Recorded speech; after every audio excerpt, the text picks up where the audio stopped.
The moment my sister said she hoped my baby wouldn't turn out like me, alone, unloved, and poor, I thought that was the worst thing I'd hear at my own baby shower. I was wrong. What happened next changed everything, and I mean everything, about how I saw my family, my worth, and my future. My name is Aria, and 7 months ago, I was just another struggling single mom-to-be, working double shifts at the grocery store, living paycheck to paycheck in a cramped studio apartment. The father of my baby, Wade, had walked out when I was 4 months pregnant, choosing my former best friend over me and our unborn child. I felt like damaged goods, like maybe everyone in my family was right about me always making the wrong choices. But this story isn't about Wade or even about me being a single mom. This is about the day I discovered that sometimes the people who claim to love you are the ones destroying you. And sometimes strangers become the family you never knew you needed. My sister Kira has always been the golden child. While I struggled through school with undiagnosed learning disabilities, she was getting straight A's and scholarship offers. When I was bouncing between dead-end jobs, she landed a marketing position at a Fortune 500 company. When I was dating guys who treated me like garbage, she was engaged to her college sweetheart. My dad, Frank, made it clear from day one who his favorite was, and it wasn't me.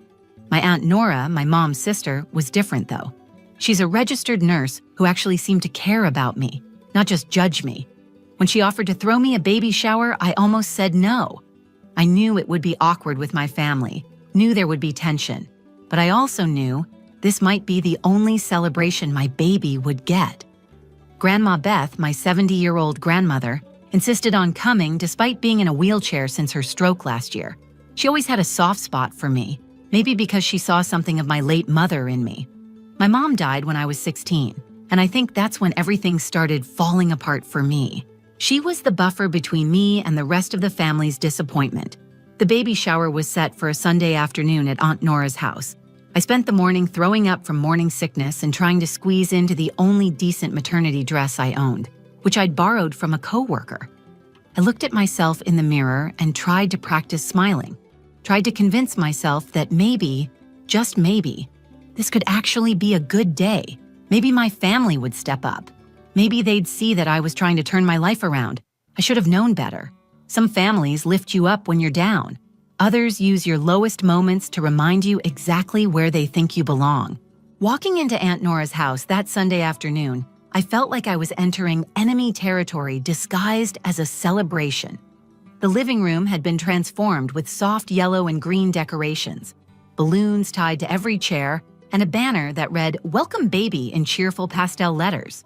It should have felt warm and inviting, but all I could think about was how out of place I looked in my borrowed dress, how my swollen feet were already aching in the only decent shoes I owned. Aunt Nora greeted me at the door with a genuine hug, the kind that actually meant something. She'd been working a double shift at the hospital the night before, but still managed to make everything look perfect. The gift table was already half full, and I recognized some faces from my work at the grocery store, mixed in with neighbors and distant relatives I hadn't seen in months. Kira arrived 20 minutes late naturally, making her entrance in a designer dress that probably cost more than I made in 2 weeks. She air-kissed my cheek and handed me a perfectly wrapped gift with a smile that never reached her eyes. "Sorry I'm late," she said, though she didn't sound sorry at all. Traffic was horrible coming from the country club. Of course it was the country club. Kira made sure everyone knew she belonged to places like that now, places where people like me couldn't even afford to park in the lot. Dad showed up with Grandma Beth, wheeling her to the best spot in the living room where she could see everything. He gave me an awkward side hug and a pat on the shoulder that felt more like a consolation prize than affection. "How are you holding up, kiddo?" he asked, but his eyes were already scanning the room for someone more interesting to talk to. The first hour went exactly like I expected. I sat in the designated chair of honor, opening gifts while everyone watched and made appropriate noises. Diapers, baby clothes, a high chair from Aunt Nora that was way too generous. Each gift came with advice I didn't ask for and comments that felt like tiny cuts. "Make sure you start a college fund early," said Mrs. Patterson from next door, as if I had money lying around to invest. "It's never too early to think about the baby's future." "Sleep when the baby sleeps," added my coworker Janet. Though I guess you'll have to work around your job schedule. Every comment reminded me of what I didn't have, what I couldn't provide, what I was lacking as a soon-to-be mother. I kept my smile plastered on and nodded at all the right moments, but inside I was shrinking smaller and smaller. Kira spent most of the time on her phone, occasionally looking up to make observations that weren't quite insults but weren't compliments either. When I opened a package of generic brand baby formula, she said, "Oh, good. You'll definitely need that since you won't be able to afford the organic stuff." When someone gave me a secondhand car seat, she added, "At least it's functional, right?" Each comment was delivered with that same fake smile, that tone that made it impossible to call her out without looking oversensitive. This was Kira's specialty, the art of the socially acceptable put down. Dad was equally unhelpful, spending most of his time talking to other guests about work, the weather, anything except his pregnant daughter, who was supposed to be the guest of honor. When people asked him about becoming a grandfather, he'd shrug and say things like, "Well, we'll see how it goes," as if my pregnancy was some kind of experiment that might not work out. The only person who seemed genuinely happy for me was Grandma Beth. She held my hand during the gift opening and whispered little encouragements. "That's a beautiful outfit," she'd say about each tiny piece of baby clothing. "Your little one is going to be so loved." She was the only one who talked about my baby like they were already real, already part of the family, already deserving of love and excitement. But even Grandma Beth couldn't change the overall atmosphere in that room. I could feel the judgment radiating from certain corners, hear the whispered conversations that stopped when I looked over. This was supposed to be my day, my celebration, but it felt more like a charity event where everyone was doing their good deed for the poor, unfortunate relative. By the time we got to the advice-giving portion of the shower, I was emotionally drained. My back ached from sitting in the same position, my feet were swollen beyond recognition, and I had a headache from forcing smiles for 3 hours straight. But I knew the worst was yet to come. I could see it in Kira's eyes, the way she was building up to something, waiting for her moment to deliver whatever cutting remark she'd been saving up. I just had no idea how devastating it would actually be. The advice-giving game started innocently enough. Aunt Nora had prepared little cards for everyone to write down their wisdom for the new mom. But some guests wanted to share theirs out loud. Mrs. Patterson went first with generic advice about sleeping schedules. Janet from work talked about the importance of asking for help, though she looked directly at Dad when she said it, which made him shift uncomfortably in his seat. But I could feel Kira getting restless beside me. She kept checking her phone and sighing dramatically like she was being held hostage at her own sister's baby shower. When Aunt Nora asked if anyone else wanted to share advice, Kira's hand shot up immediately. "Oh, I have something to say," she announced, standing up with that practiced smile she used at work presentations. The room went quiet, everyone turning to look at her. I should have known right then that whatever was coming wouldn't be good. Kira never volunteered to speak unless she had an audience and something devastating to deliver. "I've been thinking about this a lot," she began, her voice taking on that fake sweet tone that made my stomach clench. "About what kind of advice to give my big sister." She paused, looking around the room to make sure she had everyone's attention. And I realized that the most honest thing I could say is this. My heart started pounding. Something in her tone, in the way she was building up to this moment, set off every alarm bell in my head. "I hope this baby doesn't turn out like you, Aria. Alone, unloved, and poor." The words hit me like a physical blow. The room went completely silent.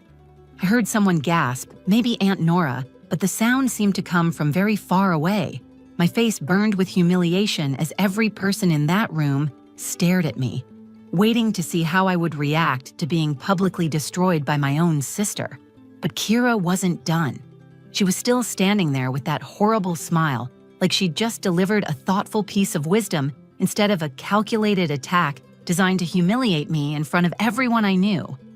"I mean, let's be realistic here," she continued, her voice getting stronger as she saw the shock on everyone's faces. "We all know Aria's track record with relationships and money management. I just think it would be tragic if this innocent baby ended up following the same pattern." I couldn't breathe. My hands were shaking as I gripped the arms of my chair, trying to process what was happening. This was my baby shower, my celebration, and my own sister had just used it as an opportunity to list all my failures in front of everyone. Then Dad started laughing. Not a surprise laugh or an uncomfortable chuckle, but actual laughter, like Kira had just told the funniest joke he'd ever heard. The sound cut through me worse than anything Kira had said. Just like her mother, he added, still chuckling, and those 4 words destroyed whatever was left of my composure. My mother. My dead mother who had struggled with depression after Dad's constant criticism. My mother who had worked 3 jobs to make ends meet because Dad spent his paycheck at the bar. My mother who had died feeling like a failure because people like him convinced her she was one. The room erupted in uncomfortable murmurs. I could see Aunt Nora's face turning red with anger, could hear Grandma Beth making little sounds of distress. Some of the guests were looking at their hands. Others were staring at me with pity that made everything worse. But all I could focus on was the burning shame flooding through my entire body. Every insecurity I'd ever had about becoming a mother, every fear about not being good enough, every worry about raising a child alone came crashing down on me at once. This was my family. These were the people who were supposed to support me, encourage me, help me believe I could do this. And instead, they had just confirmed every terrible thing I'd ever thought about myself in front of a room full of people. I looked at Kira, still standing there looking pleased with herself, and I realized something that should have been obvious years ago. She didn't accidentally say cruel things. She didn't make thoughtless comments in moments of stress. She deliberately, carefully chose to hurt me whenever she got the chance, and she enjoyed it. This wasn't sisterly rivalry or family dysfunction. This was cruelty, pure and simple, delivered by someone who was supposed to love me unconditionally. My baby kicked hard against my ribs, as if responding to my emotional distress, and that tiny movement reminded me of something important. I wasn't just protecting myself anymore. I was protecting my child, and I would not let them grow up thinking this kind of treatment was normal or acceptable. The silence in the room stretched on, everyone waiting to see what would happen next. Something shifted inside me when I felt my baby kick. It was like a wake-up call, a reminder that I wasn't just sitting there as Arya, the family disappointment anymore. I was about to be someone's mother, and that someone deserved better than watching their mom get torn apart by people who were supposed to love her. I stood up slowly, my legs shaky, but my resolve getting stronger with each second. The room was still dead silent, everyone frozen in that horrible moment after Kira's attack and Dad's cruel laughter. My borrowed maternity dress felt tight across my belly, but I straightened my shoulders and looked directly at my sister. "You know what, Kira?" My voice came out quieter than I intended, but it was steady. "You're absolutely right about some things." I could see surprise flicker across her face. She'd expected me to cry, to run away, to crumble under the weight of her words like I always had before. But something was different this time. Maybe it was pregnancy hormones, maybe it was finally hitting rock bottom, or maybe it was just that I was tired of being everyone's punching bag. "I am alone right now," I continued, my voice getting stronger. "And I don't have much money. You got those facts completely right." I took a step closer to her, watching her confident smirk start to fade. "But you're wrong about the most important thing." The entire room was holding its breath. I could see Aunt Nora leaning forward in her chair, Grandma Beth gripping her wheelchair handles, even the neighbors who barely knew me waiting to hear what I would say next. "I'm not unloved," I said, and the words felt like a revelation even to me. "And neither will my baby be." Because love isn't about having money or a perfect relationship status or impressing people at country clubs. Real love is about showing up for people, supporting them when they're struggling, celebrating their victories instead of tearing them down. I looked around the room at the faces staring back at me. And you know what I've learned today? Some of the people in this room have shown me more genuine love and support in 3 hours than my own family has shown me in 28 years. Kira's mouth opened like she was going to interrupt, but I wasn't finished. I've spent my whole life apologizing for not being you, Kira, for not getting straight A's, for not landing the perfect job, for not having the perfect boyfriend. I've let Dad make me feel like I was some kind of consolation prize daughter, always falling short of what you achieved. My voice cracked slightly, but I pushed through. But you know what? At least when I fail, I failed trying to build something, not trying to destroy someone else. Dad started to say something, probably another cutting remark, but I turned to face him directly. And Dad, bringing up Mom right now? Really? I shook my head, feeling a surge of anger that surprised me with its intensity. Mom struggled because people like you made her feel like she was never good enough. She worked herself to death, trying to prove her worth to people who were determined to find her lacking. I will not let you do that to me anymore, and I sure as hell won't let you do it to my child. The room was so quiet I could hear the ticking of Aunt Nora's grandfather clock. Some of the guests looked uncomfortable, like they wanted to leave but didn't know how. Others, like Janet from work, were nodding slightly, like they were proud of me for finally standing up for myself. I walked over to the gift table and started gathering the presents, my hands shaking, but my movements determined. Thank you to everyone who came today and brought gifts for my baby.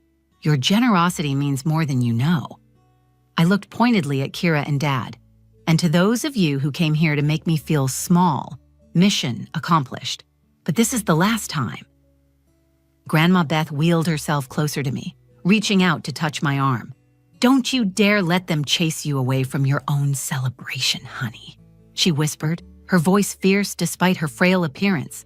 This is your day and your baby's day. Her words almost broke my resolve. I wanted to sit back down to pretend everything was fine, to go back to being the family scapegoat because at least that was familiar. But then I felt another strong kick from my baby, and I remembered what I was really fighting for. I was about to become someone's whole world. This baby would look to me for protection, for love, for an example of how to treat people and how to expect to be treated. I could not let my child grow up thinking that Kira's cruelty and Dad's dismissiveness were normal family dynamics. I picked up my purse, preparing to leave my own baby shower with whatever dignity I had left. That's when the front door opened. Aunt Nora walked through the front door still wearing her navy blue scrubs, looking exhausted from what I knew had been a brutal 12-hour shift at the hospital. She was carrying a manila envelope and had that serious expression she got when dealing with medical emergencies. The entire room turned to look at her, probably grateful for any distraction from the toxic family drama that had just exploded. Sorry I'm late getting back, she said, glancing around at all the shocked faces. I had to stay for an emergency surgery, but I'm glad I caught everyone before you left. Her eyes found mine across the room, and I could see something in her expression that I couldn't quite read. Actually, Arya, I have something important to announce. My stomach dropped. The last thing I needed right now was more bad news, and Aunt Nora's tone suggested this was serious. I was still holding my purse, still ready to walk out and never look back, but something in her voice made me freeze. I got a call from the hospital about an hour ago, she continued, walking closer to where I stood. Remember that blood test you took last month? The genetic screening for the baby? I nodded, confused about where this was going. Every pregnant woman gets those tests. Yeah, everything came back normal. Well, they ran some additional tests because of certain markers they found, and they discovered something incredible. Aunt Nora's tired face was starting to show the hint of a smile. Arya, you're a perfect bone marrow match for a 7-year-old girl named Ivy Chen, who's been on the transplant waiting list for over 2 years. The room went completely silent again, but this time it was a different kind of silence. Not the horrified quiet after Kira's attack, but the stunned silence of people trying to process unexpected news. I don't understand, I said, my voice barely above a whisper. What does that mean? Aunt Nora opened the manila envelope and pulled out several official-looking documents. It means you have the power to save a little girl's life. But that's not all. She looked directly at me, and now I could see that she was actually excited. Ivy's family, the Chens, they've been searching for a compatible donor for so long that they established a foundation to support potential donors. Arya, they want to cover all your medical expenses for the donation procedure, set up a full college trust fund for your baby, and they're offering you a position at their family's accounting firm. I felt like I was dreaming. This couldn't be real. Things like this didn't happen to people like me. That's impossible, I managed to say. There's more, Aunt Nora continued, her smile growing wider. I spoke with Mrs. Chen personally. She said anyone selfless enough to help save their daughter's life deserves to be surrounded by people who appreciate them. They want you to be part of their family's life, Arya. They want to support you not just through the donation process, but beyond that. I heard Kira make a small choking sound behind me. When I turned to look at her, her face had gone from smug satisfaction to complete shock. Her mouth was actually hanging open. "That's not possible," Kira said, her voice higher than usual. "Things like that just don't happen. There has to be some mistake." But Aunt Nora was shaking her head, holding up the official hospital letterhead. "No mistake. The blood work is definitive. Arya is a perfect match, and the Chen family has been praying for exactly this moment for 2 years." Dad looked like someone had slapped him. He kept opening and closing his mouth, clearly trying to process how his failure daughter had just become someone's literal lifesaver. Mrs. Patterson from next door started crying. "Oh, honey, that's the most beautiful thing I've ever heard." Janet from work was beaming like she'd won the lottery herself. "Arya, this is incredible. You're going to save a little girl's life." But the most amazing transformation was happening in me. Standing there in that room where I'd been humiliated just minutes before, holding papers that proved I was valuable in ways I'd never imagined, I felt something I hadn't experienced in years. I felt proud of myself. "The procedure is completely safe for you and the baby," Aunt Nora assured me, "and the Chens understand you're pregnant. They're actually even more grateful because they know you're taking on additional consideration for their daughter while carrying your own child." I looked around the room at all the faces staring at me with newfound respect and amazement. These same people who had just witnessed my sister tear me down were now seeing me elevated to something I'd never been before. A hero. Kira was still standing there looking stunned, but now her expression had shifted from shock to something that looked uncomfortably like jealousy. The irony wasn't lost on me. She'd just finished telling everyone how worthless I was, and now I was literally worth saving someone's life. The transformation in that room was immediate and complete. Suddenly, everyone who had been sitting in uncomfortable silence just minutes before was crowding around me, wanting to congratulate me, to touch my arm, to be part of this incredible moment. Mrs. Patterson was still crying, saying over and over how proud she was to know me. Janet grabbed my hands and said this was the most amazing thing that had ever happened to anyone she knew. But the most satisfying moment was watching Kira try to backtrack from her devastating comment. She approached me with a forced smile, her voice shaky as she said, "I was just joking earlier, you know that, right? I didn't mean any of it." I looked at her for a long moment, remembering every cruel comment, every put-down, every time she'd made me feel small. "No, Kira," I said calmly. "You meant every word, and that's exactly why this means so much." Dad was shuffling his feet nearby, clearly struggling with how to handle this reversal.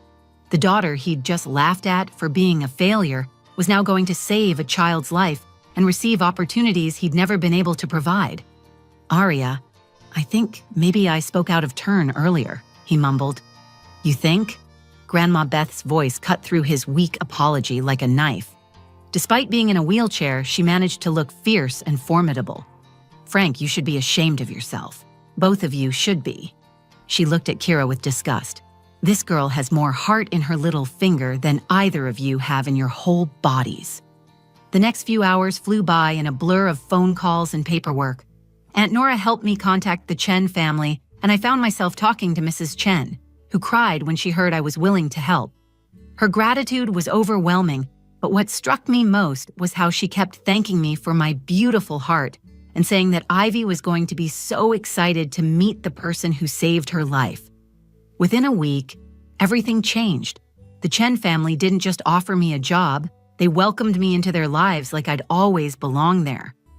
Mr. Chen personally drove me to every medical appointment, making sure I understood each step of the donation process. Mrs. Chen started bringing me homemade soup and asking about my pregnancy like she was a concerned aunt. The donation procedure went perfectly. When I met 7-year-old Ivy for the first time, she hugged me and said, "Thank you for giving me your bone marrow so I can grow up." I cried harder than I had in years, but these were tears of joy, of purpose, of finally understanding what it felt like to matter to someone. 3 months later, I gave birth to my daughter Jade in a private room that the Chens had upgraded for me. Ivy, now healthy and gaining strength every day, was one of my first visitors. She brought a teddy bear for Jade and a card that said, "Thank you for saving my life so I could meet your baby." The job at Chen and Associates turned out to be everything I'd never dared to dream of. They started me in accounts receivable, but encouraged me to take accounting classes at night, which they paid for. For the first time in my life, I had colleagues who respected my work, who saw potential in me, who treated me like I belonged. Kira tried to rebuild our relationship, sending cards and making awkward phone calls where she claimed she'd just been having a bad day at the baby shower. But I'd learned something important about forgiveness. You can forgive someone without allowing them to keep hurting you. I was polite but distant, protecting the peace I'd finally found. Dad made more effort showing up for Jade's first birthday and actually seeming proud when he told people about how I'd saved a little girl's life. But the damage was done. Some words can't be taken back, and some moments reveal too much truth about who people really are. The best part of this whole story isn't even the money or the job, though those things changed my life in practical ways. The best part is that Jade is growing up surrounded by people who celebrate her, who see her as a blessing, who would never dream of tearing her down to build themselves up. She calls the Chens her bonus grandparents, and Ivy is like the little sister she never would have had otherwise. That baby shower taught me that sometimes the worst moments in your life are actually doorways to the best ones. Sometimes you have to lose the family you were born into to find the family you were meant to have. If this story touched your heart, please share it with someone who needs to hear that their worth isn't determined by the people who refuse to see it. Hit that like button if you believe in second chances and new beginnings. And subscribe to this channel for more real stories about overcoming family drama and finding your true value. Your support means everything, and I'll see you in the next video.